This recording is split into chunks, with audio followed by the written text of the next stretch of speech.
بسم الله الرحمن الرحيم، والصلاة والسلام على خير خلق الله أشرف المرسلين.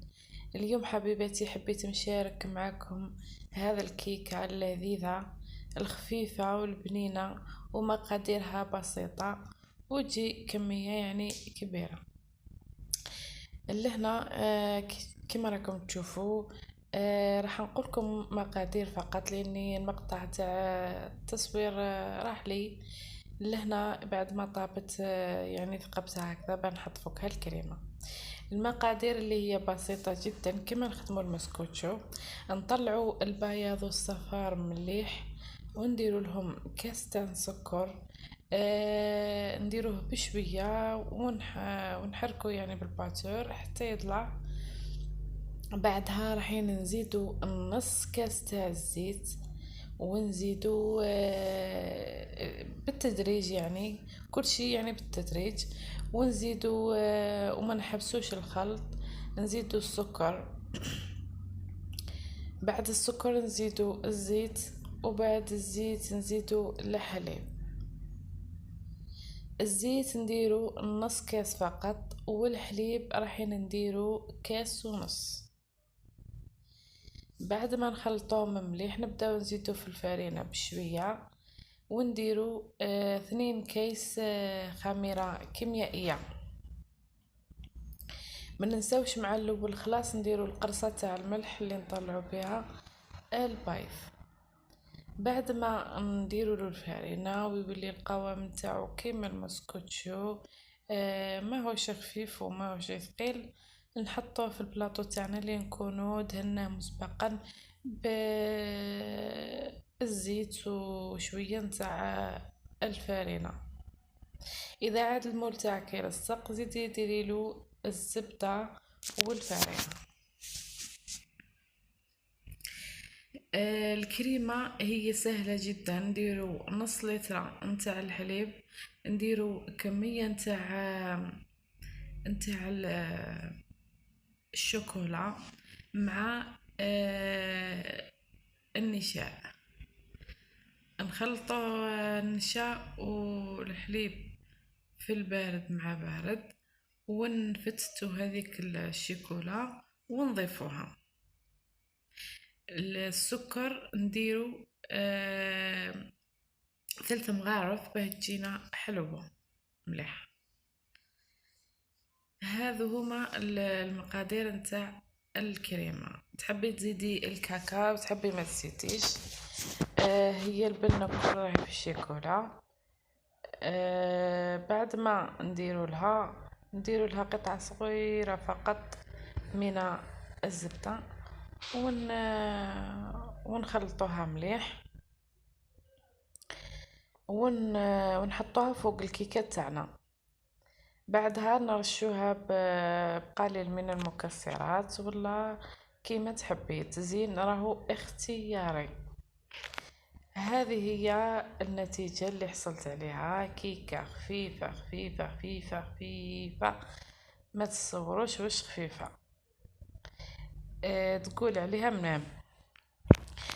المهم ما تزربوش تقسموها حتى تبرد مليح باش ما تتفتت لكمش و وتتكل باردة تجي هايلة كتعود باردة مع هذا الصيف والسخانة.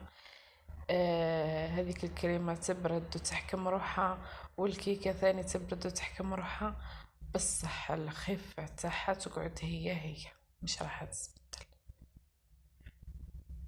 لهنا كيما راكم تشوفوا هاني راح نبدا نفوكها تترعد وحدها من الخفة بزاف تجي تترعد وحدها. اما البنة هاكم على بالكم البنة تجي بنينة، المسكوتشو على بالكم خيجي بنين. لهنا كي تبداي تاكلي مع كي تعود باردة هذيك الكريمة ما تقدريش تحبسي ما تقدريش تقاومي، تبقى غير تاكلي. شوفوا كيفاش جات طايبه من تحت، جات حمراء هايله.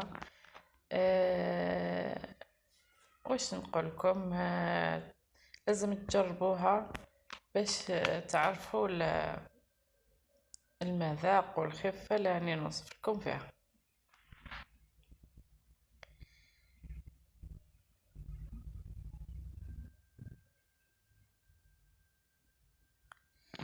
هذه هي يعني الكمية اللي دارت لي هذا البلاطو يعني كبير لاباس به،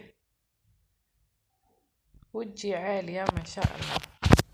انا درتها في البلاطو هذا المدور، وانتم لكم الاختيار تحبوا ديروها في اي بلاطو تحبوا.